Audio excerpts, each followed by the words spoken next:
Hello guys, I'm Radoslav and now I'm going to be talking about the challenge problem from the March challenge, and it was called wireless electricity. It was the challenge problem, and when we have a challenge problem it's normally kind of hard to actually create a video tutorial because uh, it's a marathon problem, so there is no optimal solution and you don't really have a lot of things to talk about. So this video tutorial will be quite short. I'm just gonna explain the problem statement and explain like 3 approaches that people used.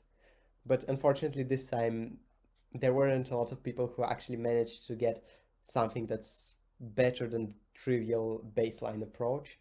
And yeah, this kind of limits the different things I can talk here. But I'm gonna talk about like one of the better solutions, and you can check out the other one. So yeah, without further ado, I'm gonna go straight to the problem statement, which I have opened here.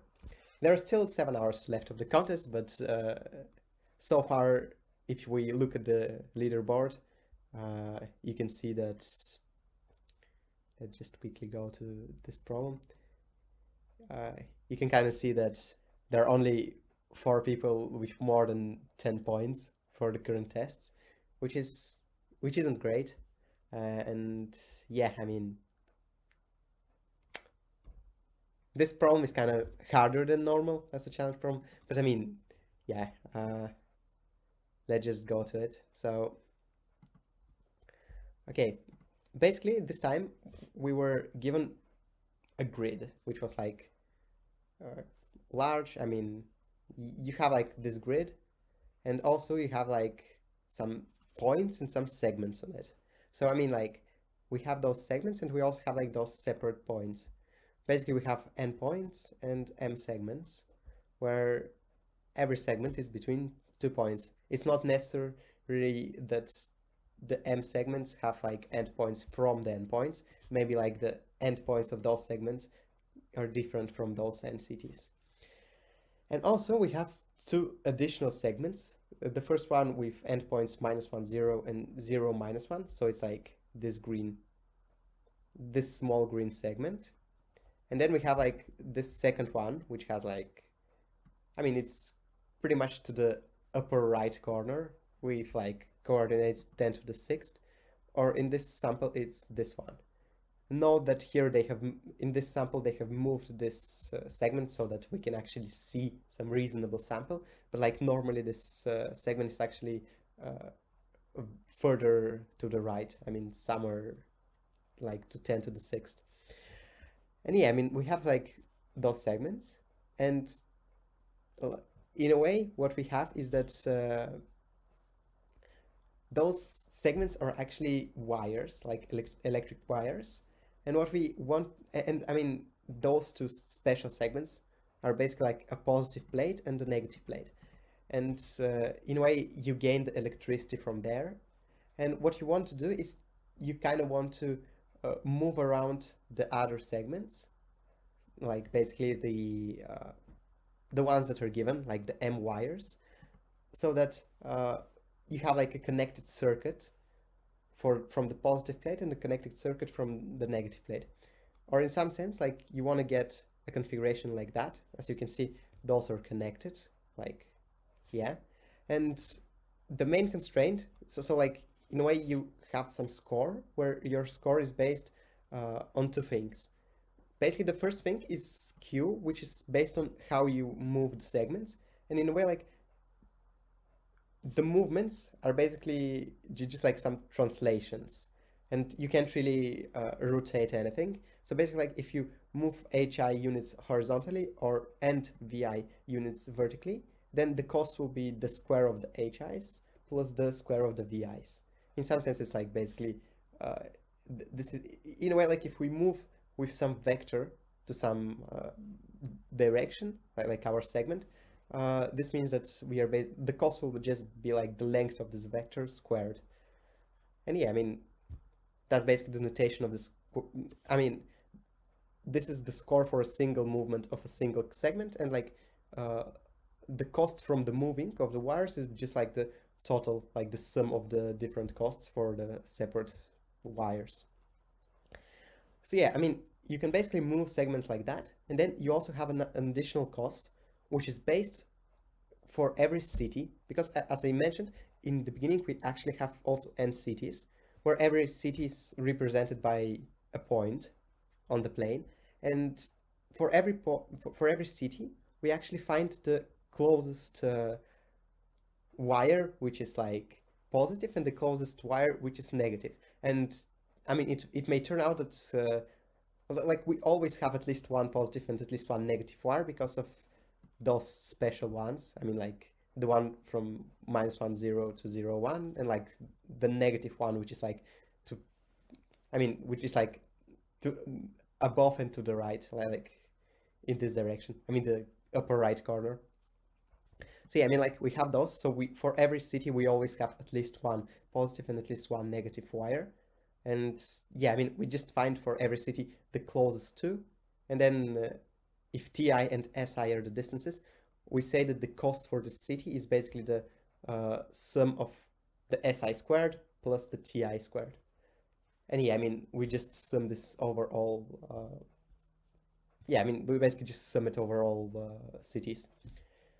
And yeah, in a way, like you can notice that both of the scores are kind of equal, because I mean, the score for the movement has quite, it has like a pretty similar contribution compared to like the other score, which is like for the actual cities. I mean, in a way, like you both need to move your wires and also like minimize this second distance. And actually, if the problem was just like that, there would have been like a lot of solutions, like a lot more solutions. But we also have like this additional criteria, which is that we don't want to have a short circuit, which means that we don't want to have an intersection between a positive and negative wire, which is actually quite complicated, it turns out, because in a way, like you want to create two structures such that they don't have intersections. And yeah, I mean, that's kind of hard to keep track of, and also to, apart from like keeping track of this thing, to also try to minimize the score. I mean, not the score, but like the cost. Yeah, it turns out it's quite hard. Yeah, I mean, basically, at least the tests were generated randomly, and the constraints were that you had n up to 10 to the 4. Well, yeah, 10 to the 4th, which is like 10,000, and you had like less number of wires. It was like 2,500.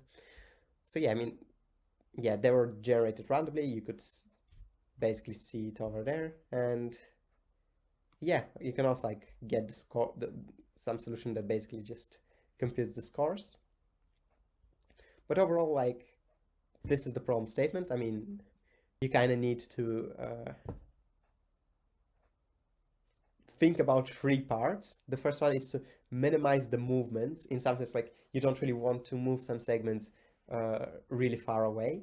So this is like the first criteria. Then the second criteria is that you don't really want to have intersections, because if you have an intersection, you immediately, I mean, you don't want to have intersections between different, between wires of different types. So like you need to keep track of that. And finally, you also want to kind of minimize the distance, the total distance to the cities. So yeah, I mean, whenever there are like a lot of constraints to a marathon problem, it just ends up being like harder. So yeah, that's what we kind of saw in this round. But yeah, I mean, let's just try to see how to get some points to this problem, which leads us to actually the very basic solution. And it's based on pretty much the last lines of your problem statement. Okay, so your goal is to actually minimize the p plus q. And yeah, I mean, the main idea here is we can read the last sentence, which is that it's allowed to have some wires which will neither be positive nor negative, which means that we just won't connect anything to the sources, or like the two plates in the corners, and just let's just leave the grid as it is right now. And I mean, this means that basically the movement, well, the cost for the movement will be zero because we won't really move anything. And also this means that we don't have intersections because nothing has, I mean, if nothing has a type, I mean, if nothing was moved, then nothing is connected to the sources. So everything will be, I mean, neutral. So in a way, you don't really care about neutral intersections. So yeah, you also satisfy this constraint. And I mean, you clearly have two plates which are in the two corners. So I mean, you will have some, the score for actually like the distance will be relatively large because, yeah, I mean, you do have those plates.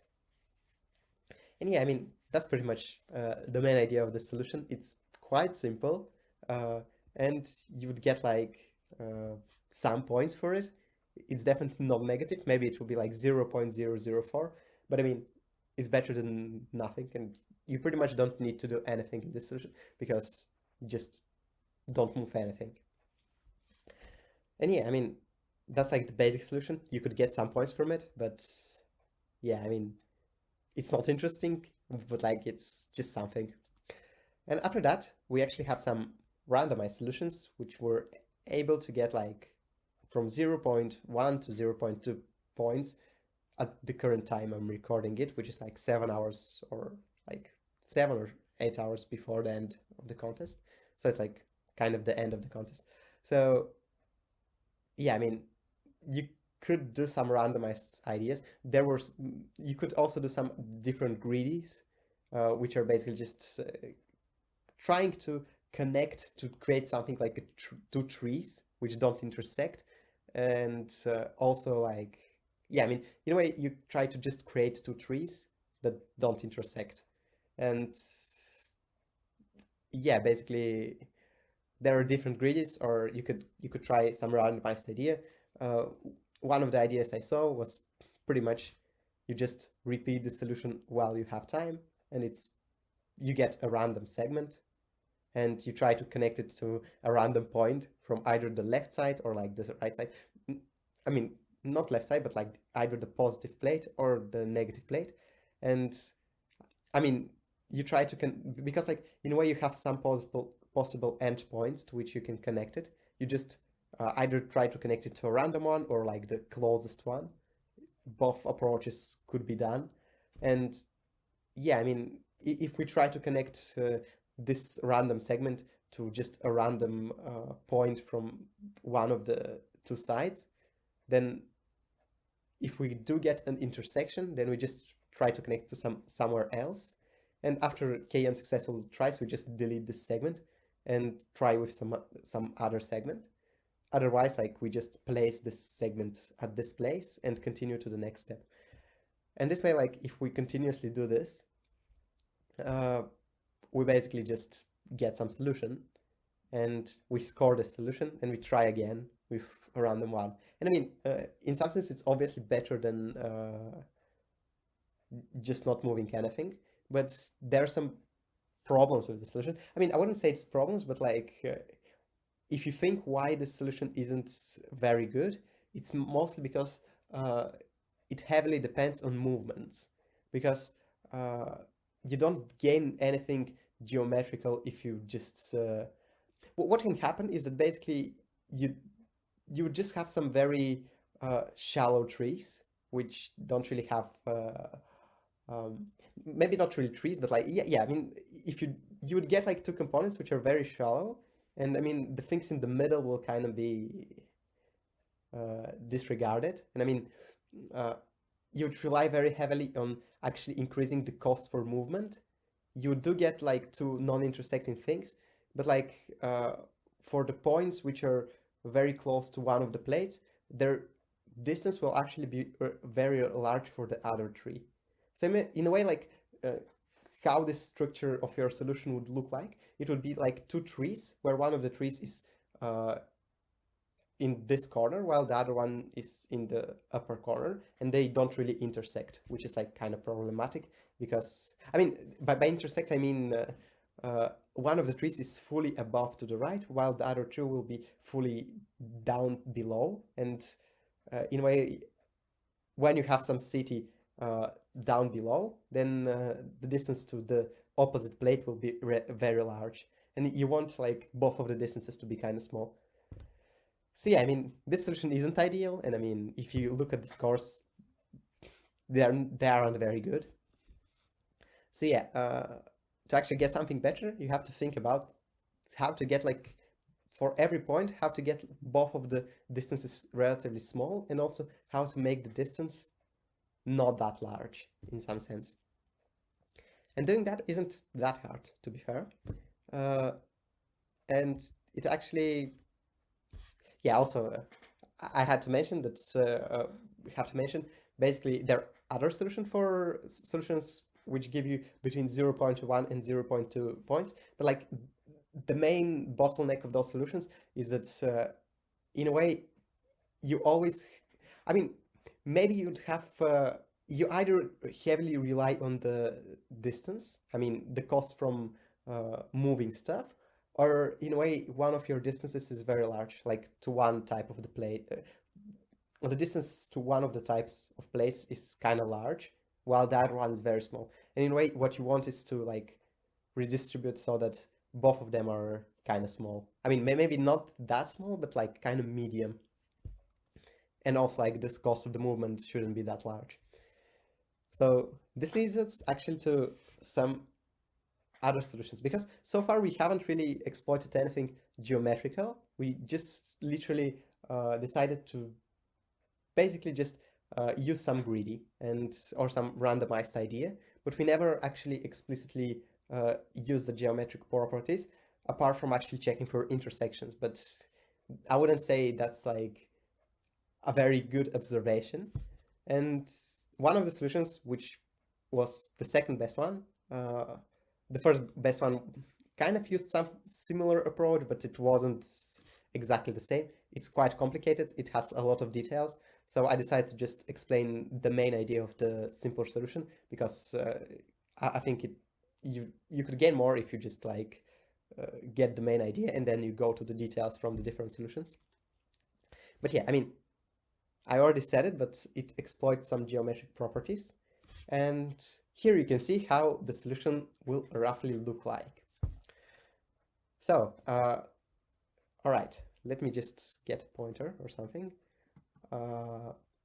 So basically, what we try is to decompose our grid into parts. So the first thing is that on top we are going to have a layer, which will be like horizontal. And similarly, on the bottom, we'll also have a horizontal layer. And initially what we do is we actually create a snake or something like, but basically like just a line, which is,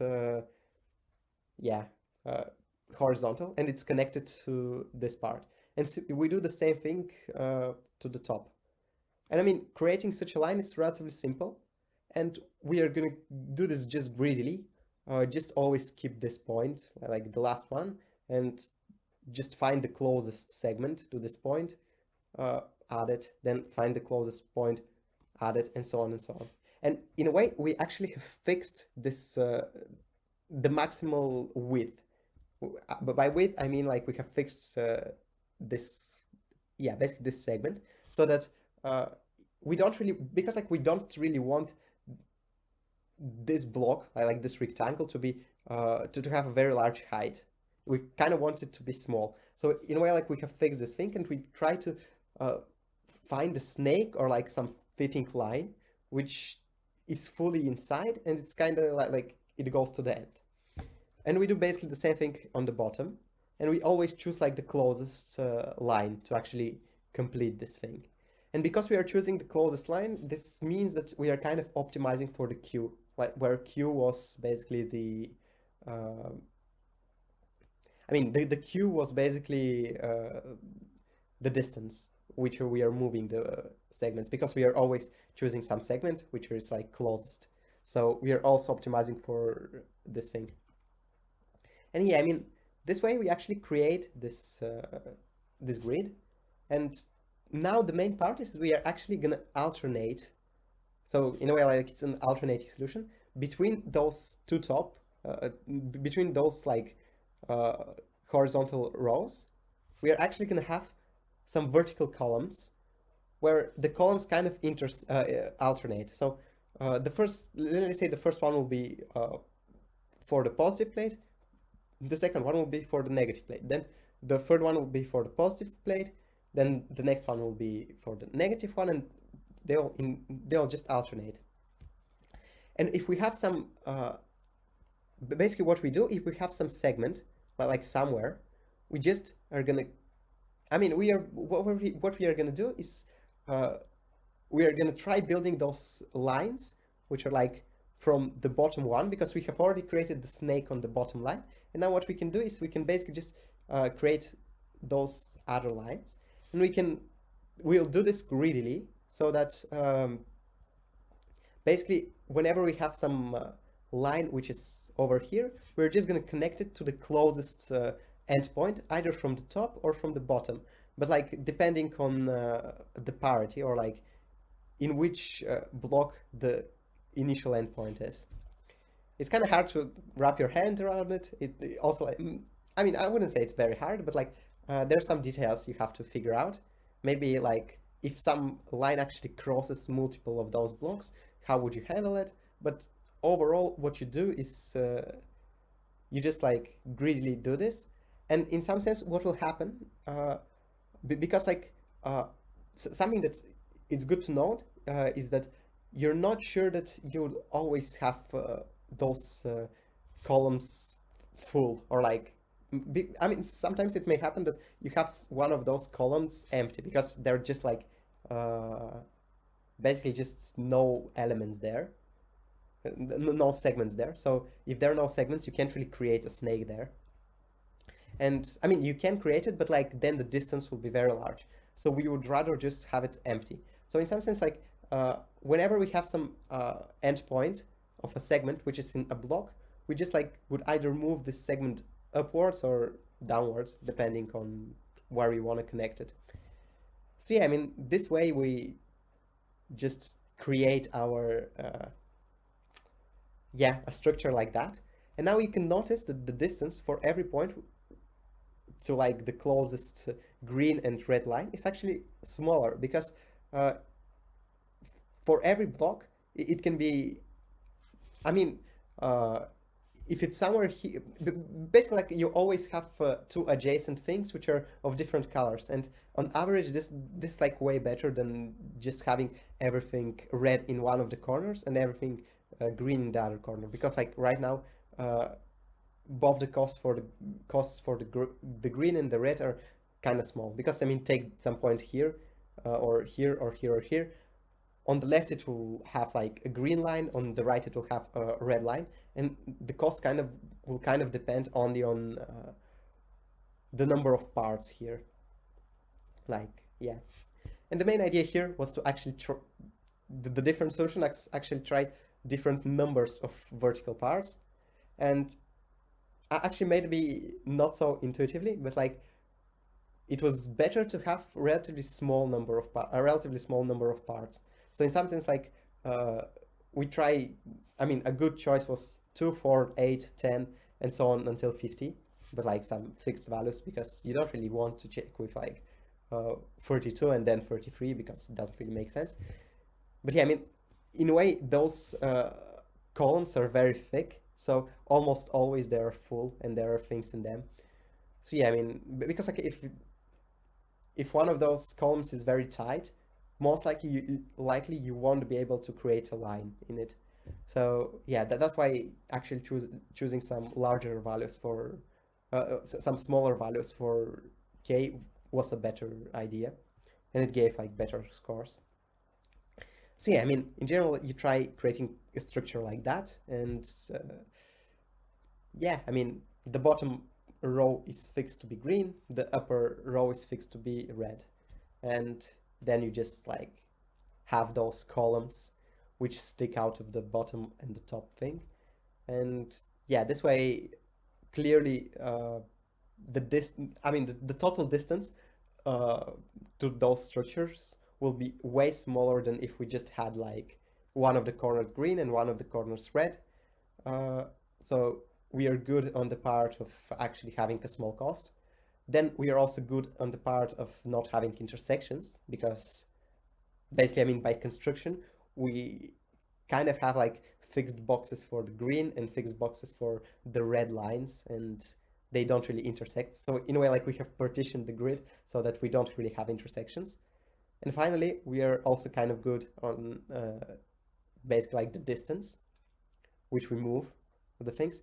And I mean, like, depending on the k, actually, it turns out that the distance actually increases. I mean, if you have a very large k, then you'd actually need to move a lot of things. While if we had actually a smaller k, I mean, if we take k equal to 2, for example, we would just have like 2 blocks here. One, I mean, we would just have like a split in the middle. And yeah, I mean, you won't really need so many movements. So in a way, like, you kind of distribute the cost between the overall distance, which is like the p, and the q, depending on this k value. And yeah, I mean, if you choose a good value for k, then you'd get like a pretty good choice for basically the overall answer. Because I mean, the different tests are kind of random, and if you just find a sweet spot, then both of the answers will be relatively small. So yeah, I mean, that's pretty much the idea, and different variations could get like around 0.7 up to like 0.9, and possibly like even to the best solution. But then you need some other details, and there's some like, the solution there is more complicated. But yeah, I mean, in a way, like, to get a good solution, you have to exploit some geometric properties so that you could actually, I mean, maybe there is a solution without geometric properties, but we are not aware of a good solution without exploiting stuff like that. And yeah, I mean, this solution, in my opinion, is relatively simple to understand, and it's also not that hard to code. And yeah, I mean, some good things to keep in mind while implementing it is that, in a way, it's a good idea to, when you actually build those lines, it's a good idea to actually alternate the slope. By slope, I mean, in a way, like you alternate the slope of the segment. I mean, so this one has a positive slope, while this one has a negative one, then this one has a positive, and so on. I mean, like, if you try alternating the segments, then basically, like, the snakes will be longer. Because, I mean, normally what will happen is that for the last block, maybe you won't really have any endpoint. Maybe, like, not the last block, but in a way, it's maybe like those snakes won't be able to reach the end. Like, you're gonna start from the left part, from the left side, and you won't be able to like complete the whole snake to the end, but just to some point, because you don't really want to exit, like to go to the negatives or go outside of this block, and maybe you won't be able to find any segment. And I mean, a good choice was to basically just alternate, going positive, then negative, then positive, then negative, based on slope, and the same thing on the top. And something similar here, but like for the vertical ones, it's kind of trickier, and you don't really need it. Maybe you can get some improvement, but yeah, it was like a nice way to do it like that. There are other possibilities, but this one is what I mean, yeah, this is like a pretty good approach on how to build snakes. And yeah, I mean, finally, some possible improvements. Yeah, some possible improvements. One way was to actually, so theoretically, right now we have this decomposition, which is, firstly, it's vertical, then firstly, it's horizontal for the top and the bottom row, and then it's like fully vertical inside. And another idea is to actually have this decomposition diagonally, which in a way, if you think about it, should be better than if you have it horizontally, because of the cost. And the movement costs should be like pretty much the same as in this case. However, when the whole thing is diagonal, it's kind of trickier to implement. But I mean, ideally, you won't really want to have like trees which are just I mean, because like right now, if you think about it, uh, the trees are basically very horizontal, and then they have like some vertical branches. And ideally, you would just want to have two trees that intersect. I mean, so in some sense, like if you have this thing diagonally, uh, you'd have like a smaller score because you redistribute the scores. But this is like way harder to implement. And yeah, I mean, no one did it. It's just like some observations right now, which might be improvements to the solution. It may also end up being worse, but like, uh, I mean, it's a interesting thing to consider, which might improve it if you just consider something similar, like you try doing it diagonally. And yeah, I mean, also because some of the solutions actually, which were pretty good, weren't running in the full time. Something you can easily try to like just gain some small improvements is to like just add some randomness to the whole process. Maybe just instead of uh, considering instead of like alternating the roles, maybe just like having uh, random assignments of those roles. Maybe this will be better because you don't explicitly fix it. And I mean, also you can just like try randomly assigning those roles because you do have some time available. And yeah, I mean, on average, the random assignment should be pretty similar to the alternating one. And but the thing you win here is that you can actually try a couple of different random assignments. So yeah, I mean, you can basically just try assigning the different columns to the different colors. And this was like another possible improvement. And yeah, also there was like this other solution, which was pretty good. You can go check it out, but it's like relatively complicated. So yeah, if you're interested, you can check it out. But right now it's the best one. And yeah, that's pretty much it for the current solutions. As I said, this time the problem was more complicated than normal, uh, mostly because of this intersection constraint, and it was kind of hard to actually gain some points. And yeah, you could see the results. Maybe like in the last couple of hours, some people will be able to get better points, but right now those are like the different solutions. And yeah, that was pretty much it.